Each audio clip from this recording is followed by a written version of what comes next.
the foremost of his day. The time comes to the young surgeon, says Arnold, when, after long waiting and patient study and experiment, he is suddenly confronted with his first critical operation. The great surgeon is away. Time is pressing. Life and death hang in the balance. Is he equal to the emergency? Can he fill the great surgeon's place and do his work? If he can, he is the one of all others who is wanted. His opportunity confronts him. He and it are face to face. Shall he confess his ignorance and inability, or step into fame and fortune? It is for him to say. Are you prepared for a great opportunity? Hawthorne dined one day with Longfellow, said James T. Fields, and brought a friend with him from Salem.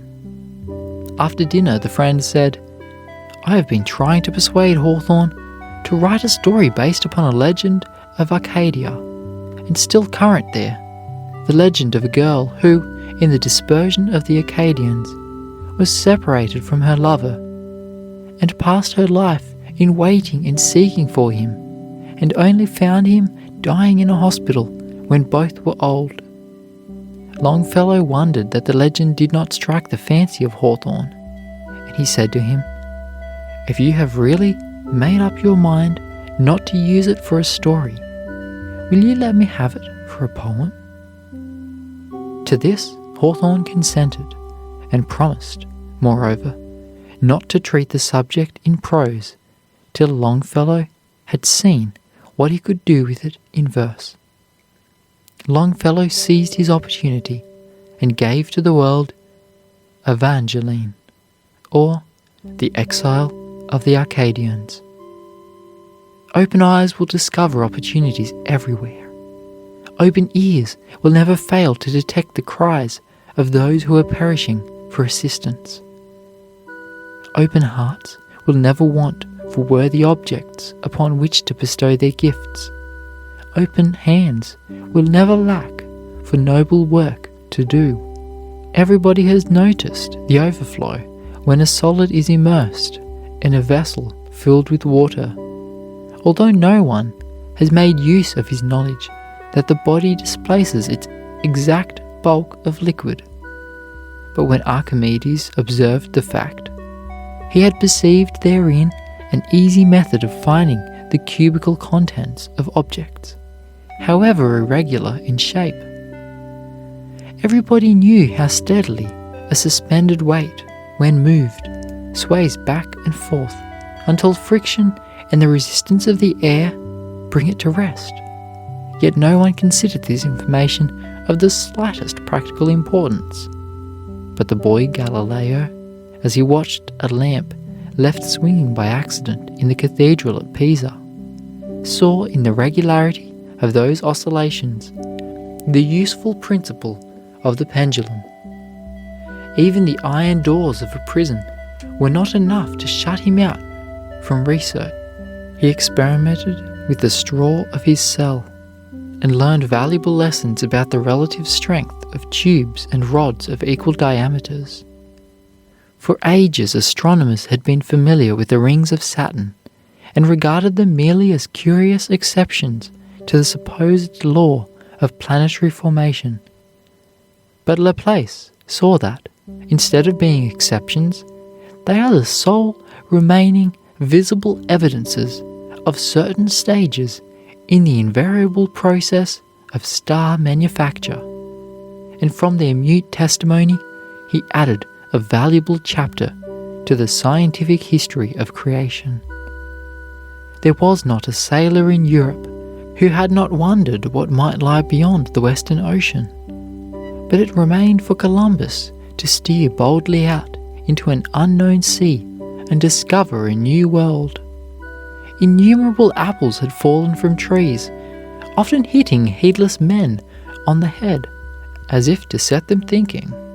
But Newton was the first to realize that they fall to the earth by the same law, which holds the planets in their courses and prevents the momentum of all the atoms in the universe from hurling them wildly back to chaos.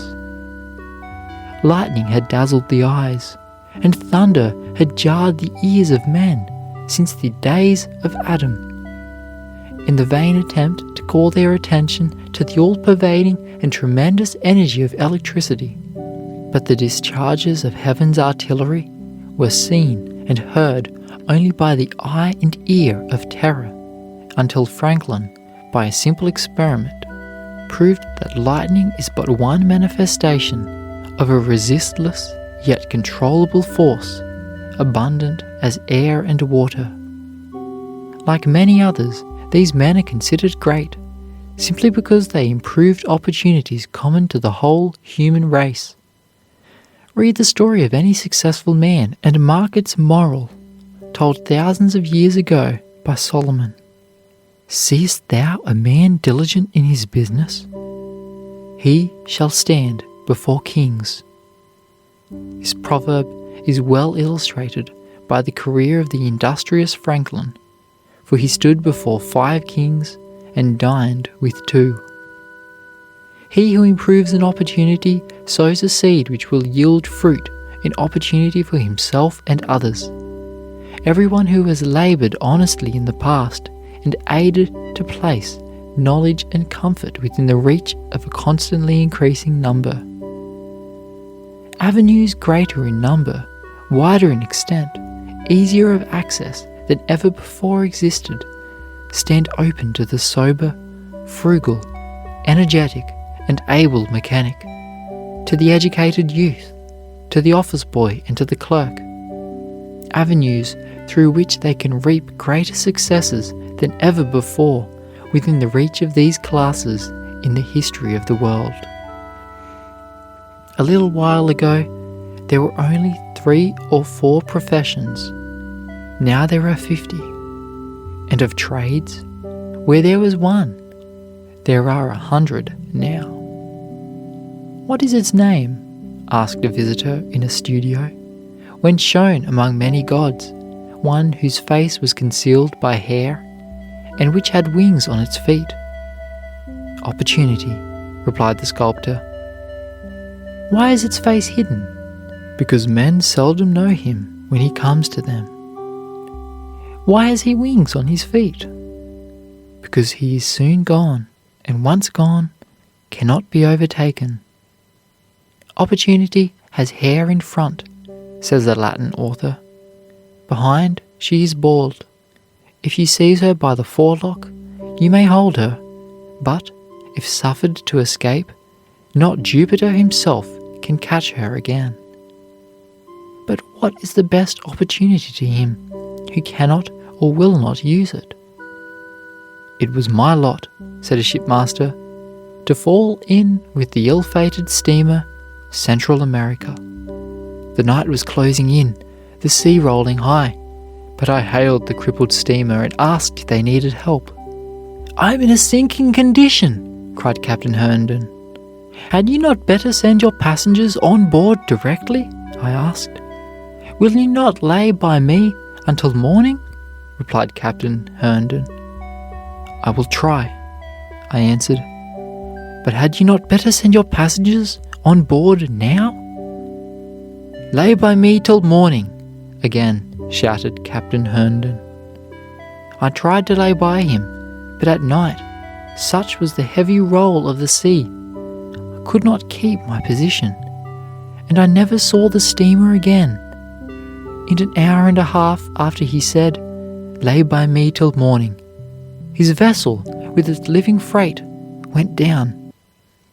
The captain and crew and most of the passengers found a grave in the deep. Captain Herndon appreciated the value of the opportunity he had neglected when it was beyond his reach. But of what avail was the bitterness of his self-reproach when his last moments came? How many lives were sacrificed to his unintelligent hopefulness and indecision? Like him, the feeble, the sluggish, and the purposeless too often see no meaning in the happiest occasions until, too late, they learn the old lesson that the mill can never grind with